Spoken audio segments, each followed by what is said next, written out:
Bien, Esteban me preguntaba por el chat, le quedó una duda respecto a la fuerza de reacción del suelo. Si en los PIC que mencionábamos, es decir, en estos PIC que están acá, ¿cierto? Ese y el un poco más allá, ese y ese. Si el talón debía compensar la fuerza de aceleración del cuerpo o no. Y le respondí que lo vamos a ir viendo en detalle, ¿ya? Un poco más adelante en la clase, pero no es que sea solo el talón, sino que es estrategias, que son las que se mencionan aquí, que ya las vamos a ver, ¿ya? Estas estrategias que son propias de pelvis, cadera, rodilla y tobillo, ¿ya? Diferentes movimientos que van a amortiguar en primera instancia, el primer pic lo amortiguan para poder yo pasar por esta fuerza de reacción del suelo que es contraria a mi desplazamiento, y después lo dirigen. El segundo pic está en función de dirigir la fuerza de reacción del suelo hacia adelante y poder desplazarme. Pero lo vamos a ver en detalle en su momento, así que si queda alguna duda ahí, la pueden anotar y después la vamos a ir viendo. Bien, si se fijan, yo he hablado de apoyo unipodal, de apoyo doble, del impulso, del contacto inicial. Entonces, lo primero que tenemos que hacer para poder describir la marcha es entender el ciclo, ¿ya? Entendiendo que es un movimiento constante, cíclico, y que va a quedar definido como un intervalo de tiempo, el ciclo, ¿cierto? Por eso hablamos desde el 0 al 100% del tiempo que se demora el ciclo de marcha, desde que la secuencia completa se da durante este tiempo. Y este tiempo comienza cuando contactamos con el talón, ¿ya? Cuando el pie toca el suelo. En realidad el talón es lo normal, porque habrían diferentes marchas, por ejemplo, marchas hemiplégicas en que el talón no toca, por ejemplo, o una diplegia espástica con aumento del tono del tríceps sural en que toca la punta del pie. Bueno, entonces consideramos el contacto del pie. Lo normal, ¿cierto? Es el talón, pero consideramos el contacto del pie. Y termina este ciclo cuando el mismo pie vuelve a contactar nuevamente el suelo. Entonces, si usted se pone ahora de pie y empieza a caminar, imagínense el pie derecho, cuando toque el suelo, adelante, en la parte anterior, toca el suelo, después usted da otro paso, que va a ser el izquierdo, y después vuelve a adelantar el pie derecho. Cuando vuelve a tocar, ahí terminó el ciclo del pie derecho, ¿ya? Y cada vez que nosotros hacemos análisis de marcha, analizamos un segmento u otro, o el lado derecho o el lado izquierdo. En algunos momentos tenemos que entender qué está pasando en el segmento contrario, pero generalmente se hace el análisis de un solo lado. Entonces, tomando las imágenes del libro que les dejé ahí en el chat delante, para quienes no estaban, lo vuelvo a dejar, denme un segundito.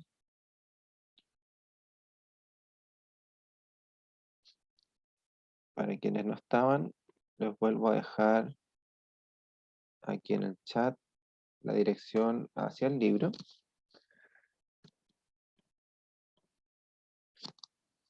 Bien, tomando entonces como referencia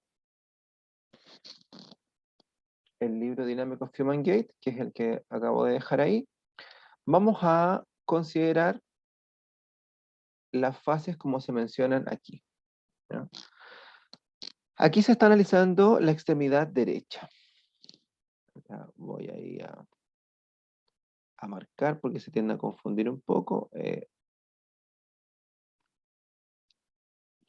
Borrar. Ya, la extremidad derecha, que está aquí, para que no nos confundamos.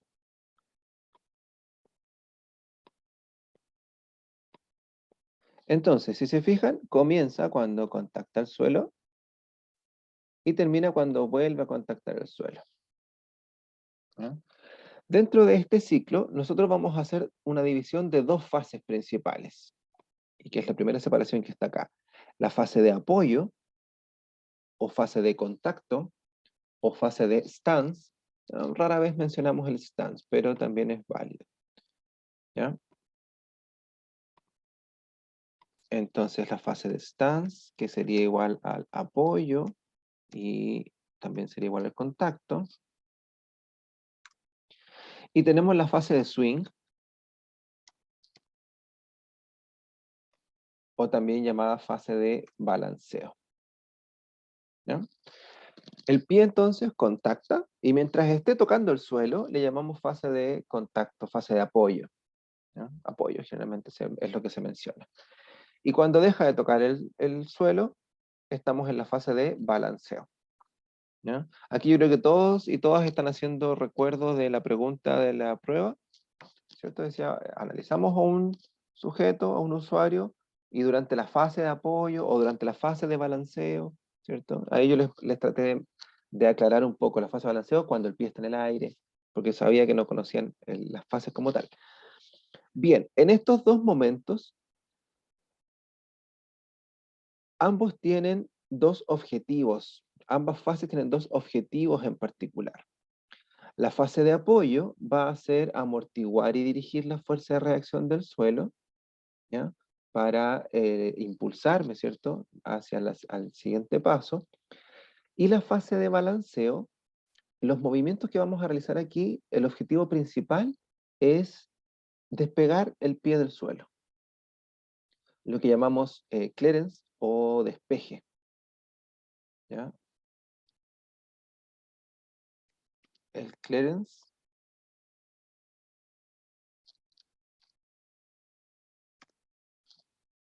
o despeje, ¿ya? O también se le llama holgura, pero holgura es menos común. Pero el despeje del pie del suelo. ¿Qué es importante en este despeje? Evitar que el pie que está pasando en la fase de balanceo toque el suelo o toque algún obstáculo. Por ejemplo, imaginemos que hay una alfombra y yo voy caminando y tengo que colocar el pie sobre la alfombra. Si tengo un buen despeje del pie, el pie se va a posicionar por sobre la alfombra. Suena básico, pero una alfombra para una persona mayor, por ejemplo, puede ser un gran obstáculo, porque el despeje depende de la contracción muscular de triple flexión de la extremidad. Flexión de cadera, flexión de rodilla, flexión de el tobillo. Mientras más flexión tiene, más se separa el pie del suelo. Mientras más se separa el pie del suelo, más despeje tengo y obstáculos de mayor altura puedo pasar. ¿Ya? En cambio, si tengo debilidad de estos músculos, propio, por ejemplo, de un proceso de envejecimiento o de una debilidad por alguna lesión, el pie se va a mantener muy cerca del suelo y tropezar con algún pequeño obstáculo es muy fácil.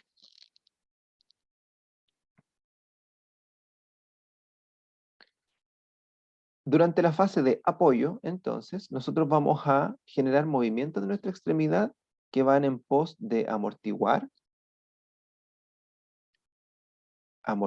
en la primera parte y de impulsar en la segunda parte. ¿Ya? Amortiguar porque estoy recibiendo el peso del cuerpo que viene acelerado del paso anterior. Imaginemos que voy a iniciar el paso derecho, ¿ya? Voy a iniciar el contacto aquí con mi pie derecho. El pie izquierdo está generando impulso. Entonces ese impulso es mi masa acelerada, y cuando yo contacto con el talón se genera este pic de fuerza de reacción del suelo, y tengo que de alguna manera amortiguarlo, porque si no me frena, es un movimiento que es una reacción del suelo que es contraria a mi desplazamiento. Una vez que lo amortiguo, ahora traslado todo el peso de mi cuerpo a esta extremidad que está en contacto, porque la otra va a estar en balanceo, y después de eso tengo que generar el impulso para traspasar el peso hacia la otra extremidad que va a empezar su contacto. Bien, ¿qué ocurre entonces en esta fase de contacto? La vamos a dividir en tres momentos, ¿ya? Un momento de primer doble soporte, o apoyo doble, o apoyo bipodal, una fase de soporte simple, o de apoyo unipodal, y una segunda fase de doble soporte. Si están las dos extremidades en contacto, entonces estamos con el centro de masa en el punto más bajo. Si estamos con una extremidad en contacto, estamos con el centro de masa en el punto más alto. Si estamos con las dos, estamos en el punto más bajo. Y aquí vamos a pasar con una, en el punto más alto. ¿Ya? Estoy dibujando el centro de masa con su curva, no donde debería estar, por si acaso. ¿Ya? Pero cada vez que yo estoy con los dos pies en contacto con el suelo, estoy en el punto más bajo del centro de masa. Cada vez que yo estoy en apoyo unipodal, estoy en el punto más alto. Y como acá está en fase de balanceo, quiere decir de que la otra extremidad está en apoyo unipodal, porque la extremidad que estoy analizando está en el aire. Entonces coincide con la altura que está acá. Bien. Borramos el dibujo del centro de masa y continuamos. Chiquillos, chiquillas, aquí cualquier cosa me interrumpen, ¿ya? Si no queda algo claro, me interrumpen. Yo necesito que esto hoy día quede súper clarito y que lo repasen durante la semana para poder hablar después la próxima semana. Durante la fase de balanceo ocurre tal o cual cosa. Durante la fase apoyo, de apoyo terminal, etc. Así que hoy día nos centramos en comprender este ciclo.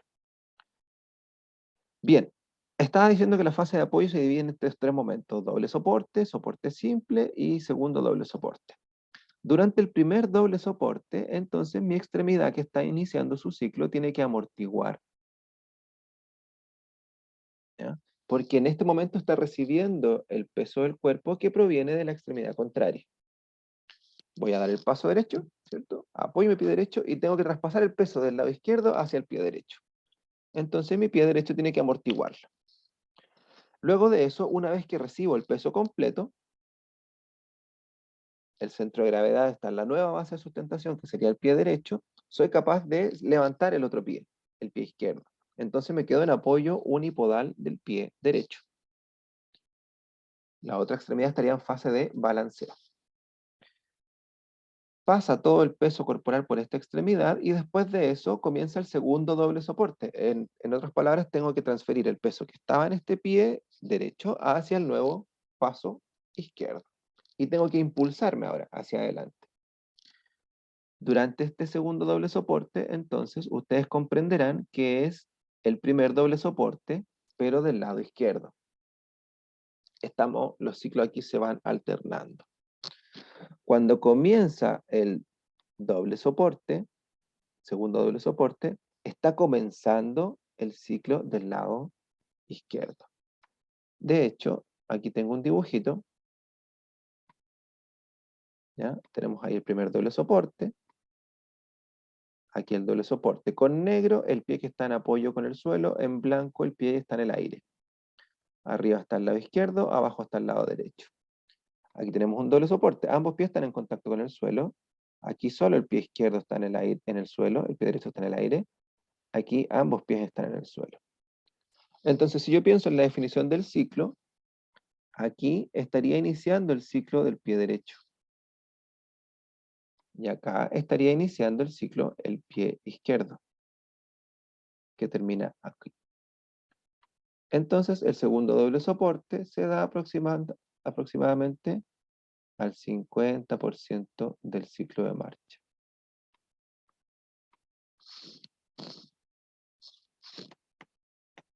Volvamos acá. Entonces, aquí el segundo doble soporte es aproximadamente el 50% del tiempo que se demora este ciclo de marcha. Si estamos analizando el pie derecho, la extremidad derecha, entonces comienza el ciclo derecho y al 50% de ese tiempo está contactando el pie izquierdo. ¿Ya? Comienza el segundo doble soporte.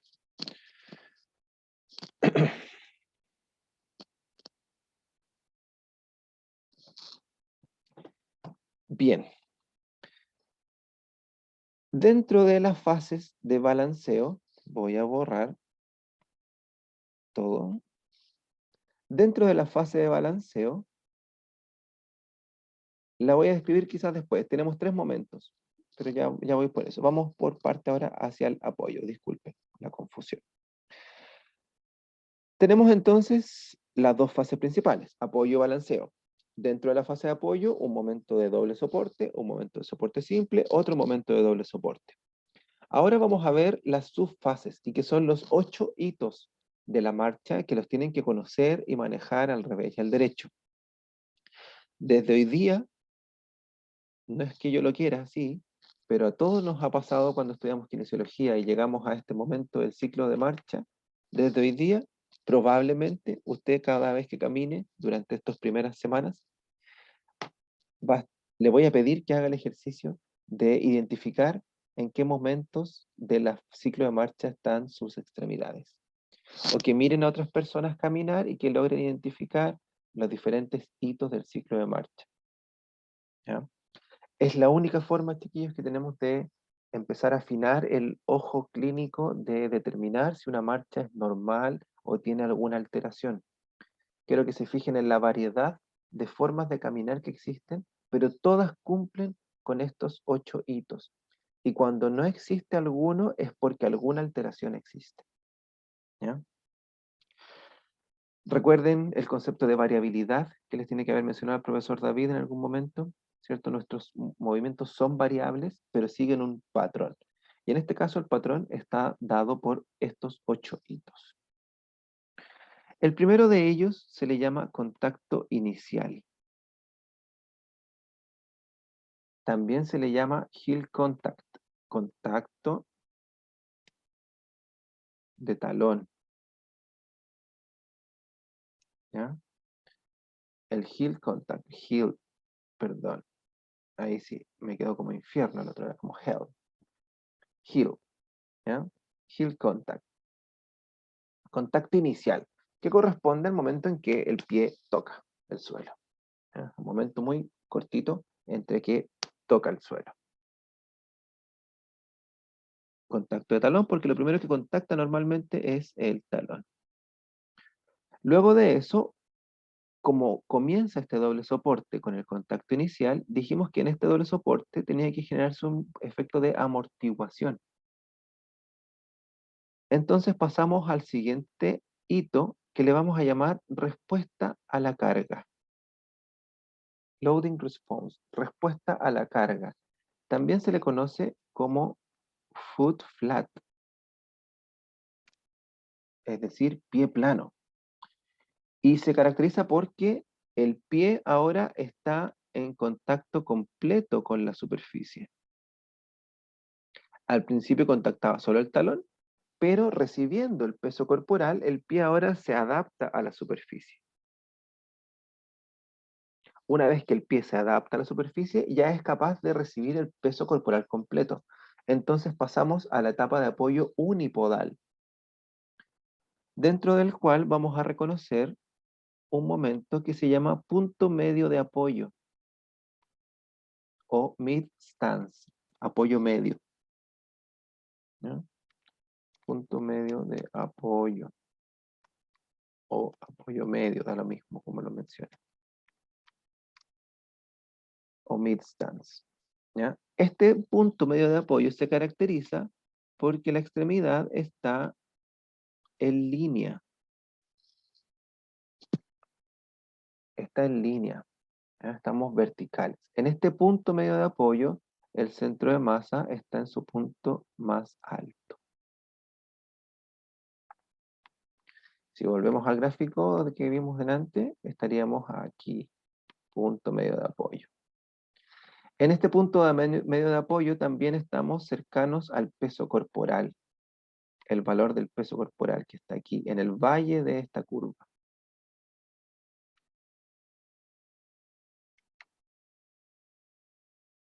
Punto medio de apoyo. La otra extremidad estaría en balanceo, ¿cierto? Luego de eso, la otra extremidad se adelanta para comenzar su nuevo paso. Y cuando contacta el otro pie, tenemos una fase que se llama apoyo terminal. Pero nosotros lo vamos a definir como heel off, o despegue de talón.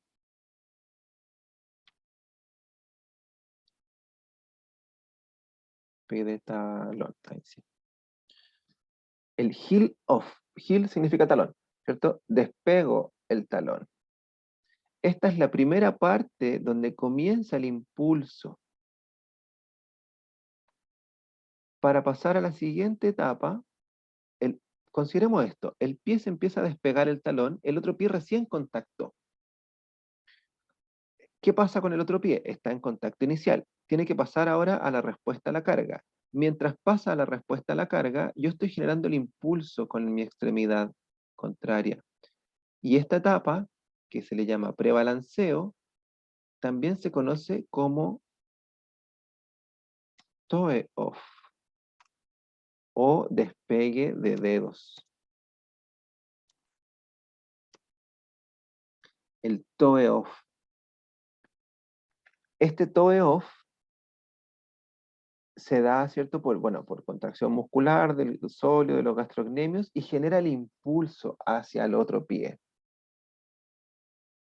Vamos a ver que hay movimientos de cadera y rodilla que van a direccionar la fuerza de reacción del suelo ahora hacia adelante. ¿Qué pasó? Opciones del puntero.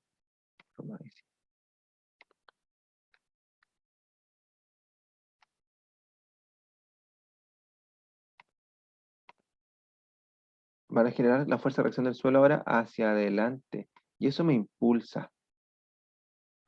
Mayor que mi peso corporal, sí, para salir, pero hacia adelante, no hacia arriba. ¿Ya? Aquí la fuerza de reacción del suelo está hacia atrás. Y aquí está hacia arriba. Entonces, si yo miro el vector vertical de la fuerza de reacción del suelo, tiene una forma así. ¿Les recuerda algo? Esa forma que está aquí. Dos pic. Pero si ahora yo le agrego la dirección de ese pic, entonces tenemos una fuerza que va en sentido postero superior, hacia atrás y arriba, al contacto inicial, antero superior, hacia adelante y arriba, en el apoyo, perdón, en el prebalanceo o en el toe off, y vertical hacia arriba en el punto medio de apoyo.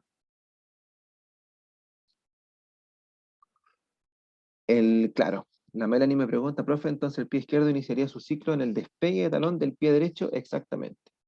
¿Ya? Cuando empieza el doble soporte, segundo doble soporte, aquí estamos con los dos pies en contacto.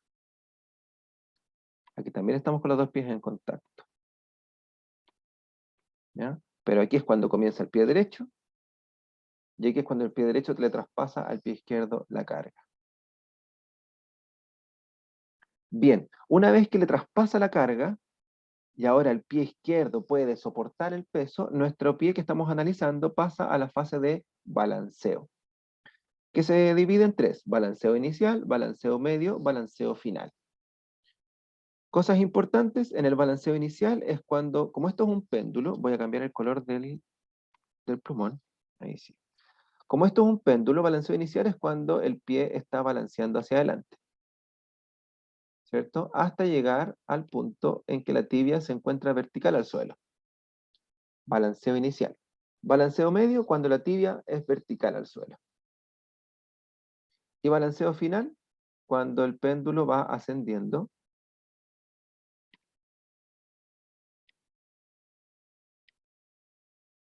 Cuando el péndulo va ascendiendo. Como este efecto es un péndulo, entonces otra forma de llamarlo es al balanceo inicial, aceleración, porque el péndulo va acelerando, al balanceo medio, tibia vertical,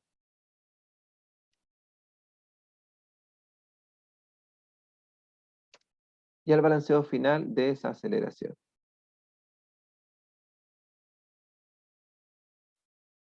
Porque va el péndulo subiendo, entonces va frenando hasta que contacta nuevamente y ahí comienza el ciclo otra vez. Bien, resumen.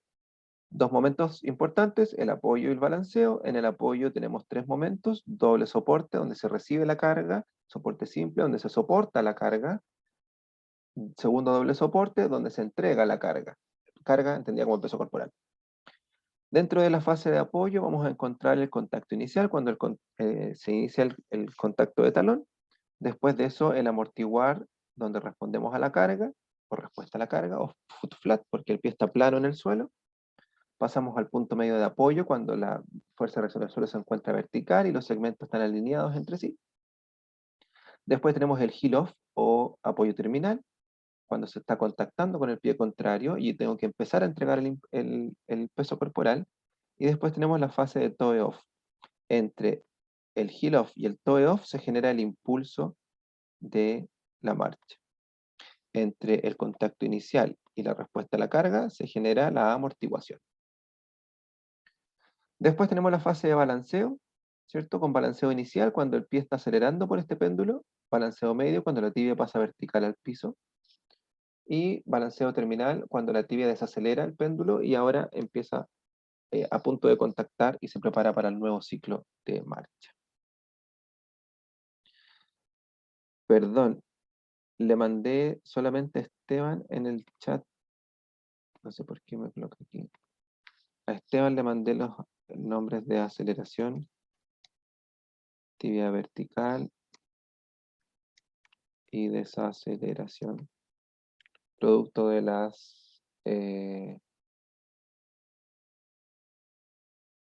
los ciclos durante la fase de balanceo. Cuando me escriban, les puedo pedir un favor, si me escriben, no me escriban mensaje directo en el chat, porque cuando respondo me queda el chat dirigido a esa persona y no a todo el curso. Cualquier pregunta siempre va a ser beneficiosa para todo el curso. Bien, ese es el resumen de los ciclos, del ciclo de marcha. Ahora vamos a ir complementando esta información.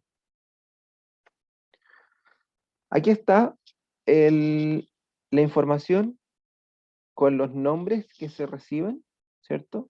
Contacto inicial, respuesta a la carga, mid stand, terminal stance, pre-swing, initial swing, mid swing y terminal swing, que en el español serían contacto inicial, respuesta a la carga, punto medio de apoyo, apoyo terminal, prebalanceo, balanceo inicial, balanceo medio y balanceo terminal. Estos conceptos están dados por un grupo de investigación, un poco raro el nombre, se llama Rancho de los Amigos, ¿ya? El Rancho de los Amigos es un grupo de investigación que tiene la mayor cantidad de documentación científica respecto al ciclo de marcha, y también coincide con los nombres tradicionales que yo les mencionaba. El heel contact o heel strike, que significa golpe de talón para el contacto inicial. De heel strike a foot flat sería la respuesta a la carga. Foot flat, pie plano, cuando el pie contacta completo por el suelo. Después pasamos por el mid stance o punto medio de apoyo.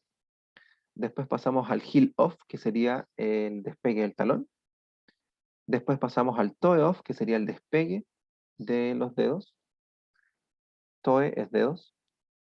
Y después de eso tenemos la aceleración, y el balanceo medio y la desaceleración.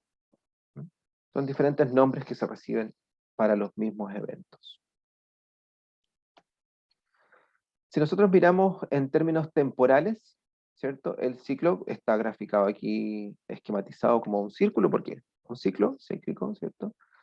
60% del tiempo, 60 a 62, se maneja un margen ahí de 2%, 60 al 62% corresponde a la fase de apoyo. Tiempo del 0 al 100 en que está en contacto con el suelo. Si yo analizo la marcha de un usuario y veo que hay más tiempo de apoyo, probablemente algo está pasando con la extremidad contraria, quizás no es capaz de mantenerse tanto tiempo en apoyo unipodal, ¿ya? Alteraciones en estos tiempos hay que interpretarlas con los antecedentes clínicos. Imaginemos que tengo, no sé, falta de control de la estabilidad, imaginemos que tengo pérdida del equilibrio, probablemente voy a pasar más tiempo en doble soporte. Voy a dar pasos más cortitos para pasar más tiempo con los dos pies en el suelo en vez de con uno, porque uno significa mayor altura del centro de masa y menor base de sustentación, o sea, más control. Pero si estoy con problemas de estabilidad, imaginemos hoy día en la noche, se van de carrete, no me voy a incluir. No, imaginemos hoy día en la noche, ¿cierto? Estaba con efectos del alcohol, probablemente de pasos más cortos, porque pasos más largos involucran mayor control de la estabilidad. Entonces, pasos más cortos, con más tiempo en fase de apoyo, con más tiempo en fases de doble soporte, significa mayor estabilidad. Así de sencillo. Bien. 40 entonces, 40% de la fase de apoyo, perdón, de balanceo, 60% de la fase de apoyo. Si yo pienso que esta fase de balanceo es 40%, entonces corresponde a que el otro pie, su fase de apoyo medio o de apoyo unipodal es de 40%. Es lógico, porque mientras uno está en balanceo, el otro está en apoyo unipodal, ¿cierto? Eso lo podemos ver en este gráfico que se superpone. Voy a borrar para explicarlo de nuevo. Borro todas las imágenes ahí. Tenemos acá sombreado momentos de contacto. Aquí está el lado izquierdo, acá está el lado derecho, y tenemos cuando el pie, aquí está el 0% del lado izquierdo, que comienza su ciclo. Y aquí está el 100% del lado izquierdo. ¿Cómo lo sé? Porque vuelve a contactar. Y el ciclo comienza desde que contacta el pie hasta que vuelve a contactar. Y con blanco, momentos en que está la fase de balanceo. Miremos entonces, 62% del tiempo el pie izquierdo está en contacto, 38% del tiempo para llegar al 100, ¿cierto? En fase de balanceo. Súper sencillo. Pero ¿qué ocurre ahora si pensamos en el lado izquierdo y derecho? Ocurre que tenemos un primer doble soporte, después una fase de soporte simple, unipodal, un segundo doble soporte, y ahora una fase de balanceo y una fase de soporte simple del lado contrario. Si yo dibujo aquí, lo voy a dibujar con celeste, ojalá se vea, quizás con rojo mejor. Voy a dibujar el traspaso del peso corporal. Aquí el peso corporal viene en el lado derecho. Contacta el pie izquierdo y tengo que traspasar el peso de derecha a izquierda. Ahora el peso está constantemente en el lado izquierdo, en su fase de apoyo unipodal, pero cuando contacta el lado derecho, ahora traspasamos el peso hacia el lado derecho. Y ahora está en el lado derecho y después se traspasa hacia el lado izquierdo y así sucesivamente. En esta primera parte, entonces, el pie izquierdo tiene que amortiguar ese peso que está recibiendo. Y en este segundo soporte doble, el pie izquierdo tiene que entregar hacia el pie derecho el peso, ¿cierto? ¿Cuánto tiempo toma eso? Si nosotros sabemos que el ciclo del pie contrario se da más o menos al 50%, entonces tenemos una fase de soporte que si termina el contacto completo al 62%, entonces este soporte es de un 12%. 12%, soporte doble. Después tenemos aquí que sumar ese 38%, que sería el tiempo que está en balanceo una extremidad y en soporte simple el otro. Al 50% del ciclo, el pie izquierdo contacta el pie derecho ahora y tiene que entregar el peso. Entonces, el toe off, chuta, se da, ¿cierto?, al 62% del ciclo. 50 más 2 es 62. Y así sucesivamente tenemos el ciclo completo. Del 0 al 12%, primer doble soporte. Del 12 al 50, tenemos el soporte simple. Del 50 al 62, el segundo doble soporte. Y del 62 al 100, la fase de balanceo. Y lo podemos resumir aquí en el chat. Del 0 al 12% es el primer doble soporte. Del 12 al 50% corresponde el apoyo unipodal. Del 50 al 62%, 60, 62, siempre hay un margen ahí como de 2%, ¿cierto? Tenemos el segundo doble soporte. Y del 62 al 100 tenemos la fase de balanceo. Bien, eso sería un resumen, ¿cierto?, de los tiempos transcurridos en cada uno de estos momentos. ¿Por qué es importante conocer estos tiempos? Ya les mencionaba yo. Imaginemos que tenemos una persona con... Ustedes pónganse en el caso, probablemente ya les ha pasado un dolor de rodilla o, no sé, un dolor en el pie, se pincharon con una espina, lo que sea. ¿Qué va a ocurrir con ese pie, con esa extremidad? Si tiene un dolor, cualquiera el origen sea de este dolor, evita el apoyo. Entonces vamos a encontrar, por ejemplo, que los tiempos de apoyo unipodal van a estar reducidos. O quizás los apoyos dobles van a estar aumentados. O quizás su fase de balanceo pueda estar aumentado, va a estar más tiempo en el aire. Y es por eso que a veces las marchas se transforman asimétricas. Por ejemplo, el cojear. En el cojear, si se fijan, hay movimientos que son lentitos y después movimientos rápidos. Lento y rápido. Lento en aquellos que sí puedo soportar peso y rapidito porque la otra extremidad no tiene la capacidad de soporte. Imaginemos que tengo alteraciones de estabilidad, voy a querer pasar más tiempo en doble soporte, porque tengo base de sustentación mayor. ¿Ya? Entonces reduzco el tiempo de los apoyos unipodales. ¿Qué efecto tendrá reducir el apoyo unipodal, por ejemplo, si yo disminuyo el largo del paso? Un paso más corto involucra más tiempo en apoyo doble. Un paso más largo, ahí se ve, aquí estoy con mis dedos graficando en el video, un paso más largo requiere más tiempo de soporte unipodal para dar el siguiente paso. En cambio, pasos cortitos, paso más tiempo en apoyo doble. Entonces yo puedo ir ya imaginando el tipo de alteración que puedo encontrar con el tipo de compensación en términos temporales del ciclo de marcha. Ya tendré que averiguar qué ocurre, si es en el tobillo, si es en la rodilla, si es en la cadera, si es en la pelvis, si es en el tronco, etc. Y eso lo vamos a conocer cuando veamos los movimientos normales de estas articulaciones para el ciclo de marcha.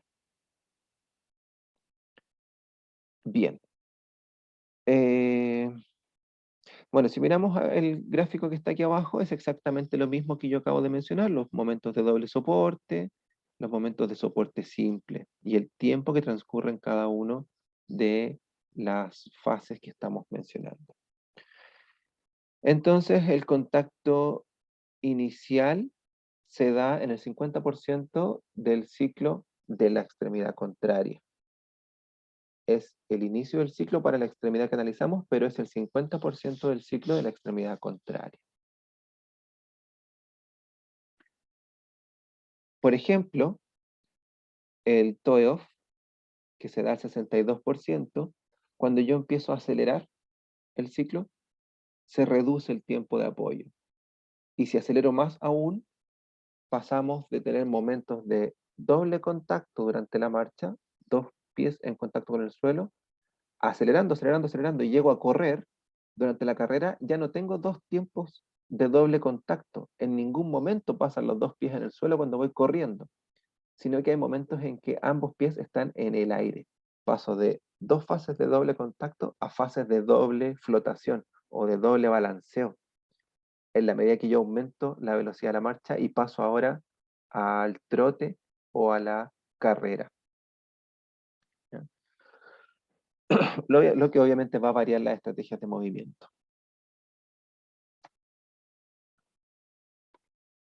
Bien, ¿alguna duda, alguna observación, opinión?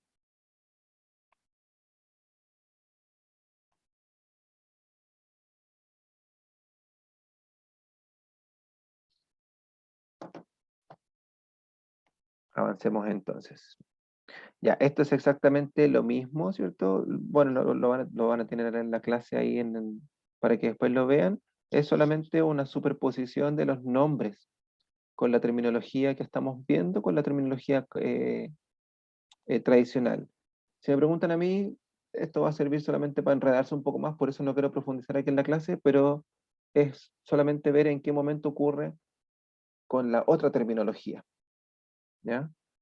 Por ejemplo, el foot flat, que corresponde a un lapso intermedio entre respuesta a la carga. ¿Ya? Hay diferentes cosas, pero no, si me preguntan a mí, no es necesario profundizar en ello. Bien. Ese es el ciclo de marcha. necesito que lo repasen, necesito que lo vean en profundidad, que lo conozcan, que usted, yo le muestro una fotografía, usted me diga, él está en contacto inicial, no, él está en respuesta a la carga, ella está en fase de balanceo, balanceo inicial, no, está en balanceo medio porque tiene la tibia vertical. Que conozcan el ciclo al revés y al derecho, ¿ya? Y eso se logra, bueno, conociendo los nombres, ¿cierto? Pero identificándolos, pídenle a alguna persona que camine frente a usted normal, ¿cierto? Que no haga, usted mírelo por el plano sagital y trate de identificar, ¿ya? Las diferentes fases. Trate usted de replicarlas con sus propias extremidades. ¿Ya? En este momento estoy en contacto inicial, respuesta a la carga. ¿Qué ocurre con la extremidad contraria? ¿Ya? Y esa va a ser la única manera en que, no la única manera, sino que va a ser la manera más fácil, ¿cierto? Más óptima de conocer este movimiento para después entender, ya, en la fase de respuesta a la carga, ¿qué está ocurriendo con la rodilla? ¿Qué está ocurriendo con la cadera? ¿Qué está ocurriendo con el tobillo? ¿Qué músculo está trabajando? ¿Por qué? ¿Cuál es el objetivo de esta fase? Y así sucesivamente poder ir profundizando en el análisis de este movimiento. Lo último que vamos a ver en la clase de hoy son algunos parámetros lineales, ¿ya? De este ciclo, ¿ya? Conceptos que necesitamos manejar también para poder eh, evaluar, evaluar la marcha, evaluar este movimiento y que son muy sencillos de evaluar, de hecho. Dentro de estas son medidas lineales, son medidas espaciotemporales que yo puedo medir, ¿cierto? A partir del registro de la huella plantar. Imaginemos un típico evaluación. Yo coloco una cartulina negra, más o menos unos 2, 3 pliegos, coloco talco en la planta del pie de las personas y les pido que caminen por esa cartulina. Y me deja el registro de 2 o 3 pasos y con eso es suficiente. Mido el tiempo de esos 2 o 3 pasos desde que contactó hasta que finalizó. Eso es lo más sencillo, económico, llamémoslo así también, arcaico en términos de tecnología, pero es extremadamente útil en una evaluación de marcha conocer el registro de la huella.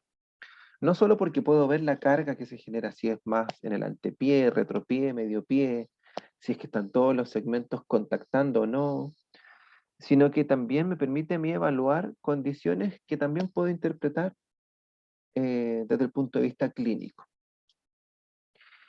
Otra forma de hacerlo es tomar mi teléfono o un sistema de grabación, colocarlo en posición para grabar en el plano sagital y pedirle a la persona que camine dentro del campo visual. Y con eso yo el video lo puedo meter a algunos software, por ejemplo, Kinovea, ¿ya? Y puedo determinar en puntos específicos medidas lineales. Creo que lo único que no podríamos medir con video sería el ángulo del paso, porque sería una medición en el plano transversal del registro de la huella, que no se puede hacer con el video, a no ser que tengamos una plataforma de vidrio y lo grabe hacia arriba, pero más complejo. Todo el resto de estas medidas las podemos hacer con grabación de video, utilizando el Kinovea, utilizando la fotografía en el punto preciso. Usted saca el fotograma del momento del ciclo del paso que quiere evaluar y puede trazar líneas y medir distancias, etc.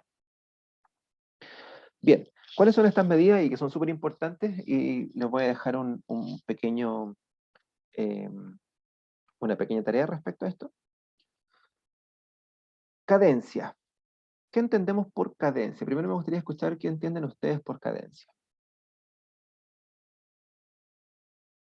Sin googlearlo, ¿qué es lo primero que se les viene a la cabeza con este concepto de cadencia?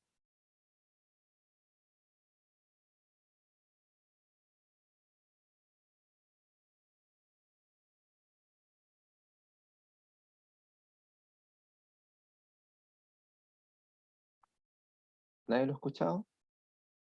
Ni idea. Ya, cadencia es un sinónimo de ritmo, ¿ya? Cantidad de ciclos en un tiempo determinado, sí, Diego. En realidad es cantidad de pasos en un tiempo determinado. Puede ser pasos al día, pasos al año, pasos a la semana, pasos a la hora, pasos al minuto, pasos por segundo, cualquier unidad de tiempo, ¿ya? yo mido la cantidad de pasos. La cadencia entonces me determina una condición rítmica de la marcha. Por ejemplo, bueno, definamos velocidad. Voy a saltar aquí para hacer el ejemplo. Aquí, velocidad. Corresponde a la descripción de velocidad de siempre. Distancia partido por el tiempo. Esta puede ser medido en kilómetros por segundo, kilómetros por hora, kilómetros por segundo, metros por hora, metro por día. Da lo mismo. Una unidad de distancia por una unidad de tiempo. Diferente es la cadencia. Volviendo entonces al concepto de cadencia, imagínense lo siguiente. Yo tengo un hijo que tiene 10 años, el Diego. Imagínense que tomo al Diego de la mano y caminamos una distancia de 20 metros. Los dos, él va de la mano conmigo. En esa distancia de 20 metros, yo di, no sé, voy a dar un ejemplo, 15 pasos. Pero el Diego tiene los pies más cortitos, las piernas más cortitas. Entonces dio 25 pasos para recorrer los mismos 20 metros y va de la mano junto a mí. La pregunta es, ¿quién caminó más rápido? Él dio 25 pasos y yo di más o menos 15 pasos. ¿Quién caminó más rápido? Vicente, Diego dicen que el niño.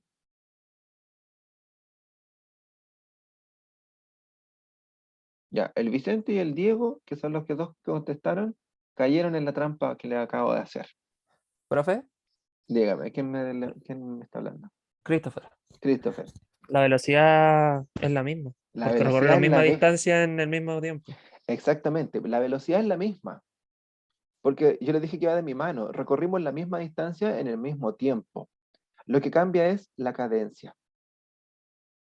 Él caminó más pasos por minuto, pero no caminó más rápido. Cambió la cadencia. En términos generales, por ejemplo,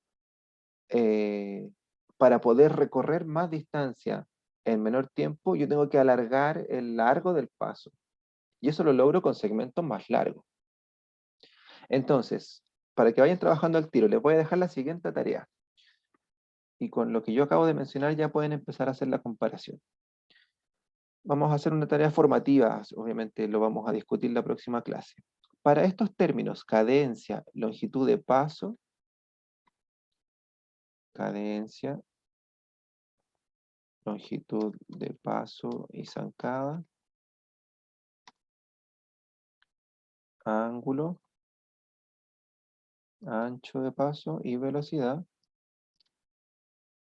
Les voy a pedir que hagan un comparativo entre un niño o niña, un adulto joven, se entiende adulto joven en su máxima etapa de expresión física, que va entre los 18 y 25 años, y una persona mayor, ¿ya? Unos 80 años, imaginemos que tiene la persona mayor.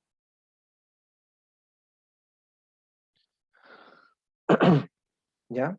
Que comparen, ¿qué creen ustedes que ocurre con la cadencia entre un niño, un adulto joven y un adulto mayor? Pero más que la comparación, que encuentren el fundamento, el por qué podrían haber cambios en esta condición. Les voy a dar el ejemplo de cadencia. Para recorrer una misma distancia a una misma velocidad, el niño tiene más cadencia que el adulto joven. Y la persona mayor probablemente también tenga más cadencia. Pero las razones son diferentes. En el caso del niño es por el tamaño de sus eslabones corporales. Una extremidad más cortita requiere más pasos porque el largo del paso está disminuido. Pero una persona mayor da más pasos porque, ¿por qué podría dar más pasos?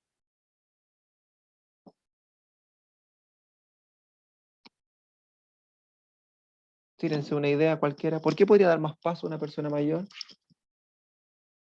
para recorrer esa misma distancia o ese tiempo? por las limitaciones articulares, por el ángulo que logra, ¿cierto? Por las alteraciones de estabilidad. Probablemente, si yo mido la cadencia, pues, en términos de tiempo va a ser reducido. En términos de distancia va a ser aumentada. Voy a requerir más pasos para recorrer una distancia, pero voy a me enredo, requerir más tiempo para cubrir esa distancia. Por ende, la velocidad está reducida. Entonces comparo velocidad entre un niño, un adulto joven y una persona mayor. ¿Qué pasa con la velocidad? Probablemente el niño tenga menos velocidad, pero porque su largo de paso es reducido. Tendría que hacer mucha cadencia para lograr la misma velocidad. En cambio, el adulto mayor, su velocidad va a estar reducida porque también tiene menos tiempo en apoyo unipodal, tiene pasos más cortitos. ¿Ya? Ahí vamos a jugar. Les voy a pedir entonces que hagan ese análisis personal. No es complejo, de hecho ya hablamos de los dos más difíciles, cadencia y velocidad. Pero ¿qué pasaría con la longitud del paso? ¿Ya? ¿Qué pasaría con la longitud de la zancada, del ángulo del paso, del ancho del paso? Veamos estos conceptos entonces. Ya dijimos que cadencia era el tiempo, la cantidad de pasos que dan por minuto. Antiguamente, bueno, todavía se ocupan, en las farmacias venden un elemento que se llama podoscopio. Perdón, podómetro. El podoscopio ya lo mencioné, que es la plataforma. Un podómetro. Y que es una cajita que se coloca en el bolsillo y se engancha en el cinturón y que mide la cantidad de pasos que uno da durante el día. Los teléfonos inteligentes ahora, como tienen acelerómetros, también son capaces de captar los golpes del paso. Como tienen GPS, saben si es que estás engañando al teléfono moviéndolo o si es que te estás desplazando. Y te miden también la cantidad de pasos que tú llevas al día. Hay una cantidad de aproximadamente 10.000 pasos al día, se entiende como una persona que es activa físicamente. O sea, que es más activa físicamente, digámoslo así. Pero es un concepto que yo podría medir. Si lo mido con la cartulina, con las huellas que dejó la persona, yo tengo que tomar el tiempo que transcurrió desde que da el primer paso hasta la última huella, mido, o sea, cuento, 1, 2, 3, 4, 5, 6 pasos en tantos segundos, hago el cálculo y tengo la cadencia.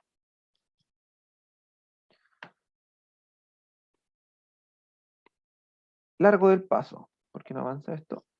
Ahí sí. Longitud del paso. Se entiende como longitud del paso a la distancia en sentido longitudinal, ¿cierto? Que hay entre un punto de un pie y el mismo punto del otro pie. Generalmente, o sea, siempre en realidad, se utiliza el talón. Generalmente, porque puede que haya personas que no contacten con el talón, que tengan una punta de pie mantenida, ahí habría que utilizar otro punto de referencia. Pero generalmente utilizamos el talón porque es el menos variable. De hecho, si nosotros miramos nuestro pie izquierdo y pie derecho, desde el talón hacia adelante, la mayoría son diferentes. Un dedo más largo que el otro, ¿cierto? Más ancho, más angosto, quizás.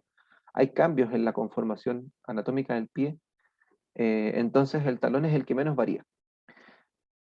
Yo tomo ese punto de referencia, tomo el otro punto de referencia, trazo una línea, mido la longitud. ¿Ya? Esa sería la longitud del paso. Y lo vamos a encontrar como paso izquierdo cuando el pie izquierdo está adelante. Paso derecho cuando el pie derecho está adelante. Entonces, en este dibujo que tengo aquí yo, estamos viendo la longitud del paso izquierdo. Si midiéramos desde aquí hasta acá, tenemos la longitud del paso derecho. ¿Bien? Súper sencillo. Algunas consideraciones de la longitud del paso. Mientras mayor sea la longitud del paso, más tiempo en apoyo unipodal tengo que pasar. ¿Ya?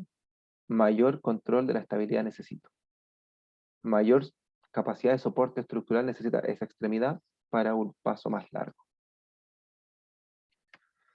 La longitud de la zancada corresponde a la medición también en longitud, ¿cierto? Avance en línea, pero ahora del mismo pie. Zancada entonces corresponde a la longitud del ciclo de marcha. Si yo mido mi talón derecho y y mido hasta donde llegó mi talón derecho nuevamente, esa es la longitud de la zancada derecha y sería la longitud del ciclo derecho. Una zancada siempre se compone de dos pasos, del paso izquierdo y del paso derecho. Pregunta, si la zancada mide 1 metro, ¿cuánto mide el paso izquierdo y cuánto mide el paso derecho?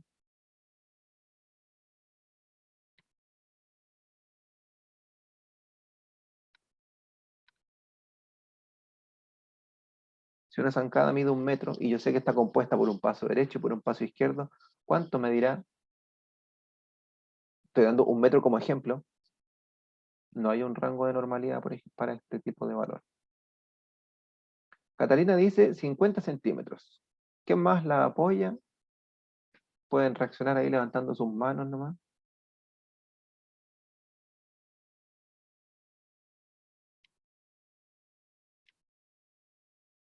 Parece que no tiene apoyo. El Christopher dice que lo mismo. Esteban dice 50. Yo creo que depende del lado del cuerpo dominante. Ya, Diego da un argumento. Efectivamente, no podemos asegurar que son 50 centímetros. ¿Ya? Eh, mm, el Diego dice que el lado dominante debería abarcar más. No necesariamente Diego. ¿Ya? No hay una relación directa entre dominancia y largo del paso. Pero no podemos considerar que el largo de la zancada involucra dos pasos simétricos. Porque yo puedo, imaginemos que tengo un dolor en la pierna izquierda, probablemente voy a estar menos tiempo en apoyo de esa extremidad, pero la zancada derecha me va a mostrar quizás un paso izquierdo más corto y un paso derecho más largo. Puedo dar un paso izquierdo de 20 centímetros y un paso derecho de 80 centímetros. O al revés, uno de 80 izquierdo y uno de 20, o uno 60, 40, 50, 50, 30, 70, cualquiera sea la proporción. Pero una zancada no determina la longitud de los pasos. Lo que sí podríamos hacer es que si mido el paso izquierdo y mido el paso derecho, sumarlo y determinar la zancada, en este caso, derecha. ¿Ya? Pero las asimetrías se dan funcionalmente y las asimetrías se dan patológicamente. Entonces no podemos asegurar que una zancada con un valor conocido tenga dos pasos iguales. Esto me obliga a mí a medir el paso izquierdo y me obliga a medir el paso derecho. ¿Ya? Eso es como por principio.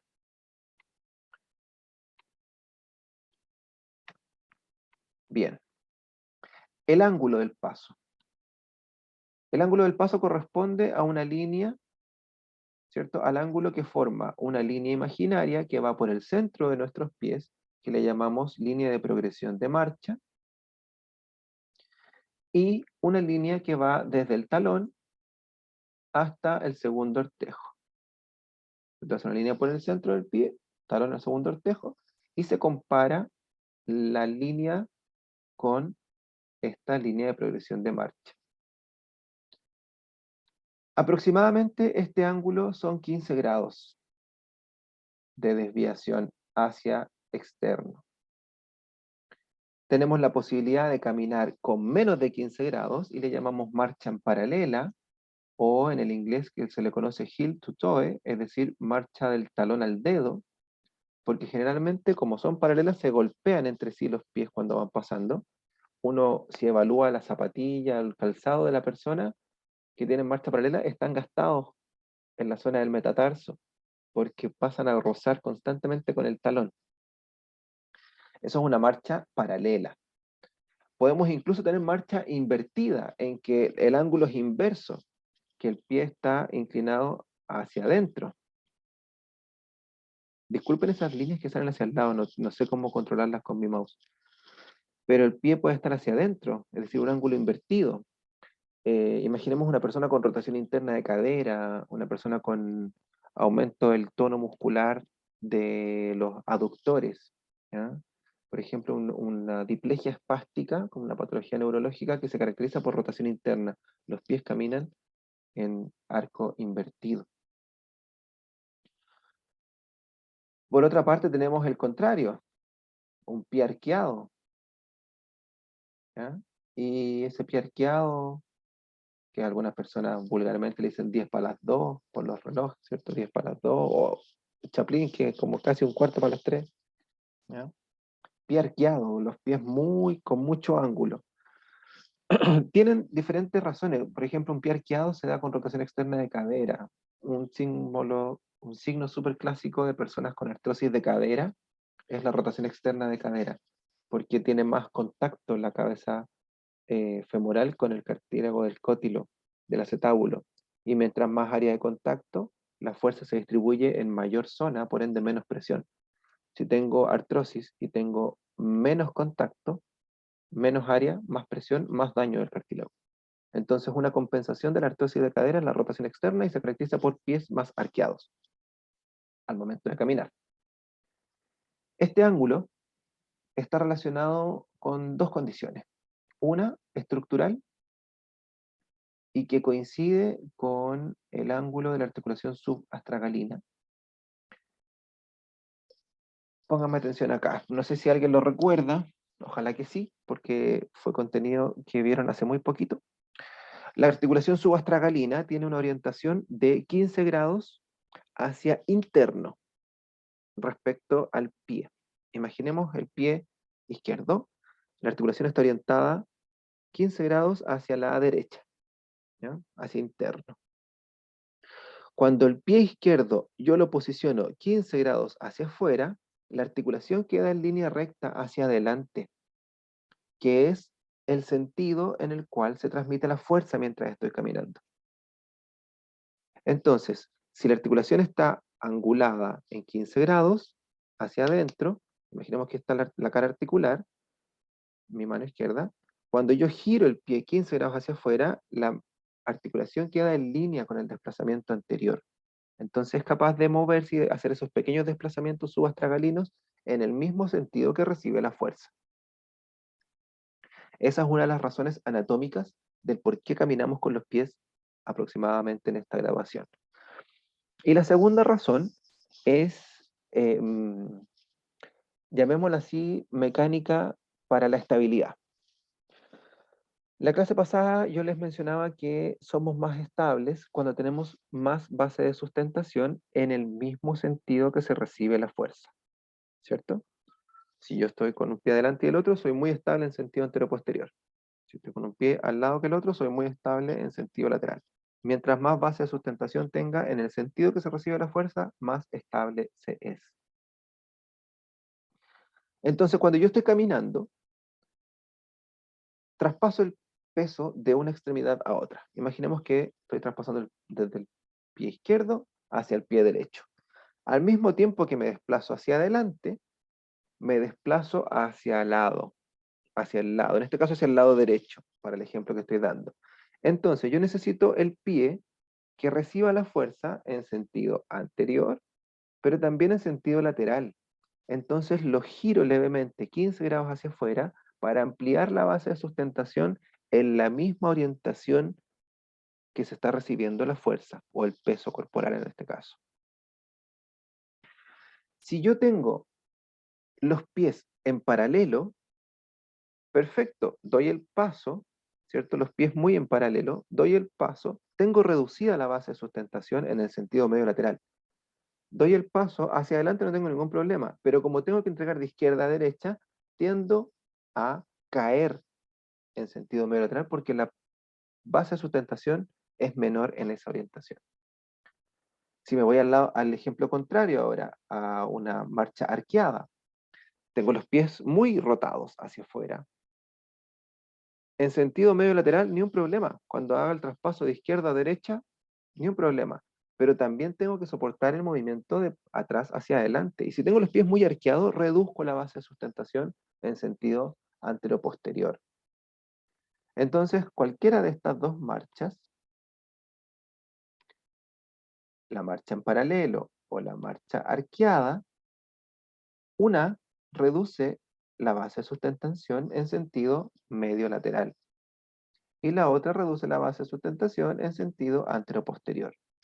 Entonces, tengo mayor posibilidad de caída hacia el lado en la marcha en paralelo o mayor posibilidad de caída hacia adelante o atrás en la marcha en arqueada.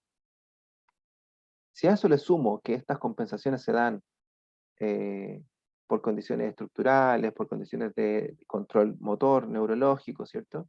Vamos a tener ahí diferentes condiciones clínicas que ir evaluando.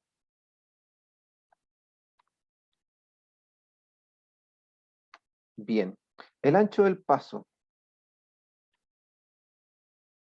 El ancho del paso es una medida, ¿cierto?, en sentido transversal a la línea de la marcha. Va aproximadamente entre 8 a 15 centímetros. Va variando durante la edad. Cuando somos más pequeños tenemos mucho ancho de paso, ¿ya? Porque caminamos con los pies. Recuerden que durante la primera etapa de la vida las extremidades están arqueadas, ¿cierto? Están en condición de varo, de rodilla. Tenemos un ancho del paso mayor, pero en la medida que empezamos a verticalizarnos más y a controlar la posición, se reduce el ancho del paso. ¿Y por qué se reduce? Porque si es muy ancho, me tengo que mover mucho de izquierda a derecha y eso involucra mucho gasto energético. Entonces reduzco el ancho del paso para evitar el movimiento, el desplazamiento lateral del centro de masa. Cuando aumenta la edad, ¿cierto? Probablemente encontremos también cambios en el ancho del paso hacia un paso un poco más ancho para la estabilidad medio lateral. Esta imagen también está en el libro, ¿cierto? Y resume las medidas lineales, ¿cierto? El largo de la zancada, el largo del paso izquierdo, el largo del paso derecho, el ancho del paso, ángulo derecho, ángulo izquierdo. También hay que ver si los ángulos son simétricos o asimétricos, etc. Y velocidad de marcha, como lo vimos, ¿cierto? Que es la unidad de distancia partido por el tiempo. Bien, ha sido mucha información. Vamos a dejar hasta aquí la clase en términos de contenido, ¿cierto? Les voy a pedir que hagan entonces la comparativa durante el ciclo vital, ¿cierto? Niños, adulto joven, adulto mayor, de estas medidas lineales del ciclo de marcha. ¿Cómo estas varían? ¿Ya? ¿Cómo estas podrían variar? ¿Cuáles serían las razones, las causas del por qué podríamos tener cambios en los ángulos, cambios en los anchos, cambios en las longitudes de paso, cambios en la velocidad, cambios en la cadencia? ¿Ya? ¿Dudas? Voy a dejar esta diapositiva para el inicio de la próxima clase, maduración de la marcha, determinante de maduración de la marcha, porque escuchando lo que ustedes hayan hecho respecto a esta tarea, vamos a profundizar en esa medición.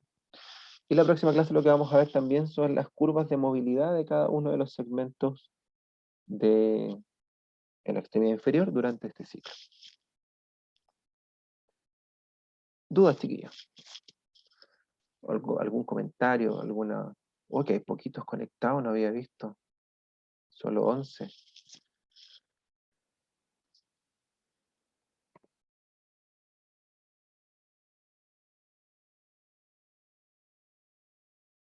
Bien, terminando la clase entonces voy a subir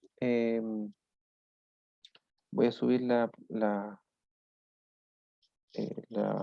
diapositivas y voy a subir también la grabación para que la puedan revisar.